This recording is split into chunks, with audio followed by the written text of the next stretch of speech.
Welcome to a fascinating deep dive, everybody. We're going deep into angel medicine today. You've given us a really interesting guidebook. It's like a roadmap almost for connecting with like angelic energy for healing and well-being. Yeah.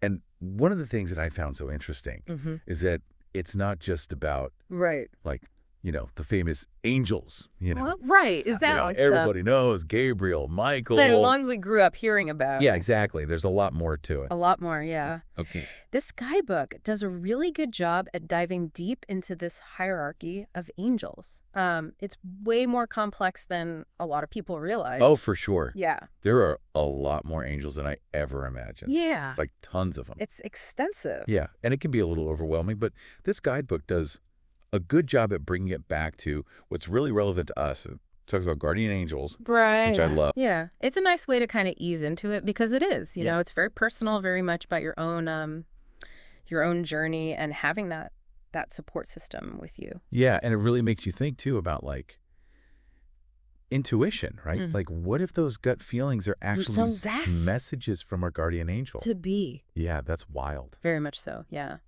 And the guidebook even. It does. It does. It outlines the technique for asking your guardian angel for a sign, which we're going to get into a little bit later.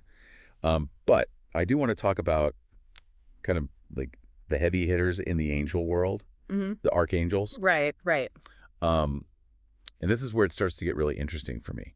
Yeah, this is where the medicine part of angel medicine, I think, really comes in. Okay.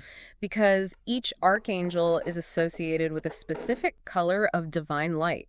And those colors actually have different healing properties. Oh, wow. So it's not just like it's pretty or anything. It's like actually a very specific vibration and energy associated with that color. Each color has its own vibration, its own specialty almost. Exactly. That's fascinating. Yeah, like let's say you've been feeling stuck. Like you're just like hitting a wall in your life.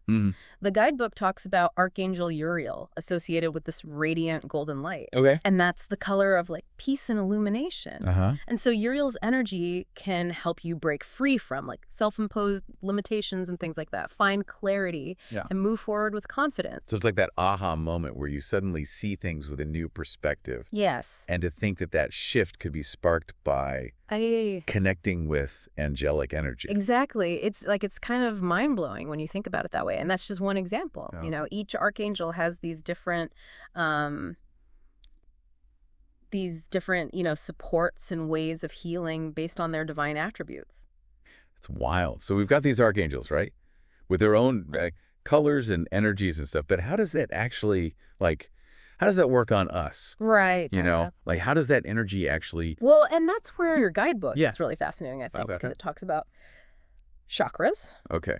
So chakras, I've heard that word. Yeah. I'm a little fuzzy on the details though. So chakras are they're these energy centers within the body. Okay. And they're often depicted as like spinning wheels of light positioned along your spine. Okay. And each of these chakras vibrates with like a specific color, and it governs different aspects of your physical, emotional, and spiritual well-being. Okay. So it's like a map of your energetic body. Oh, that's interesting. So like, is there a chakra for like creativity, for example? Yeah, absolutely. And feeling grounded and stuff. Absolutely. There are chakras for all of that. And when your chakras are balanced and like spinning freely, then that means energy's flowing harmoniously through your system. But when they're blocked or sluggish, that's when, things can kind of go haywire. Right. Energy gets stuck. Okay. And then that can lead to all sorts of issues. Now we're talking.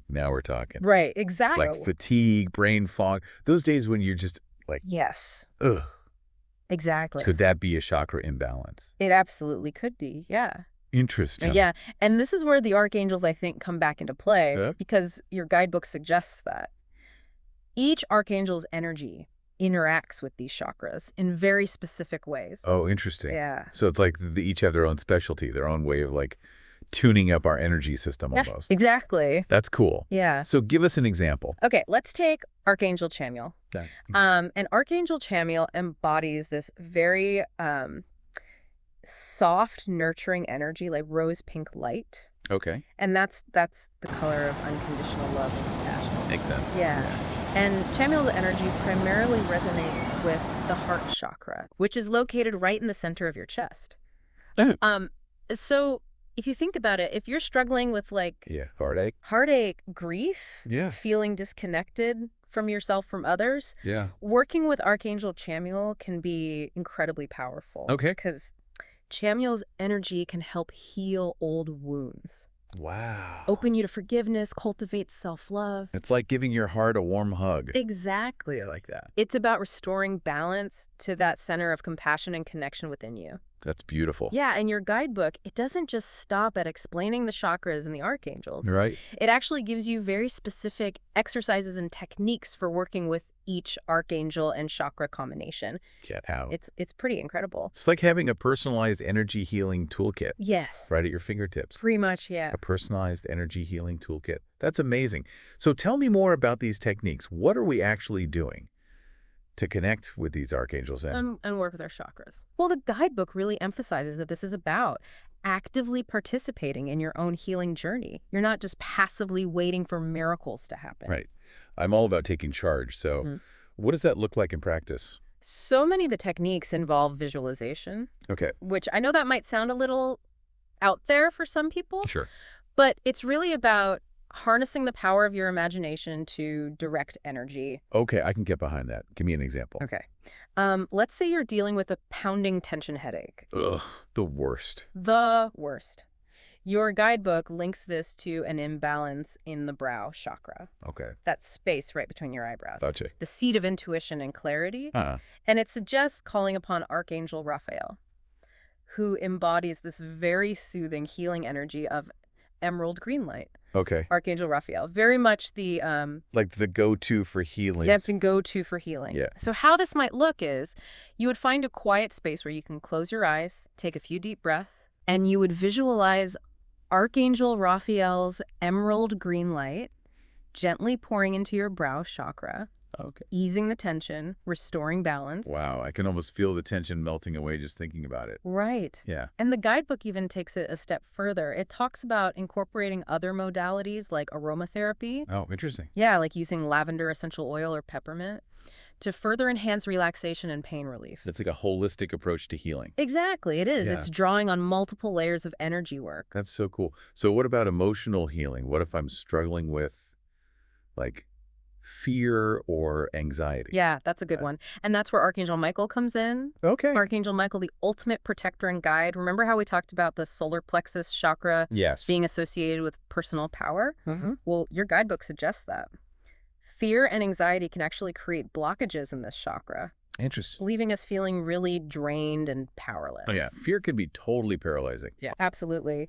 So the guidebook recommends calling upon Archangel Michael's strength and protection. Okay. And a good way to do this is to visualize his brilliant blue light forming a shield around you. It's like having your own personal bodyguard made of light. Exactly. It's about reclaiming that inner strength and feeling safe and secure.